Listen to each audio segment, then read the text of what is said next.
এক হুজুর তার স্ত্রীকে নিয়ে গাড়িতে করে কোথাও যাচ্ছিল। পাশের সিটে এক শিক্ষিত লোক আর তার স্ত্রী বসা ছিল। শিক্ষিত লোক হুজুরকে শুনিয়ে বলল, আলেমরা তাদের বউকে বন্দি করে রাখে, তাদেরকে কোনো স্বাধীনতা দেয় না। তখন সেই আলেম সাহেব বলল, ভাই আপনার ব্যাগের ভিতর কি আছে?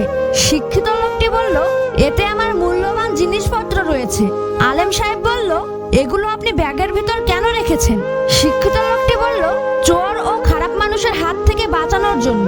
তখন আলেম সাহেব বলল, আমি আমার বউকে পর্দায় রাখি এই জন্য যাতে তার দিকে কোনো খারাপ মানুষের নজর না পড়ে, কারণ আমার কাছে আমার স্ত্রী অনেক মূল্যবান আর আপনার কাছে আপনার স্ত্রী মূল্যহীন। টাকা পয়সা আপনার কাছে মূল্যবান, তাই টাকা পয়সা লুকিয়ে রাখেন আর স্ত্রীকে রাখেন খোলামেলা। বন্ধুরা, যে জিনিস সত্যিই মূল্যবান মানুষ তাকে যত্নে ও আড়ালে রাখে। ইসলামে নারীর পর্দাও তেমনি সম্মান ও মর্যাদার প্রতীক। পর্দা বন্দিত্ব নয়, এটি নারীর ইজ্জত, নিরাপত্তা ও মর্যাদা রক্ষার এক সুন্দর ব্যবস্থা। আপনারা কি বলেন?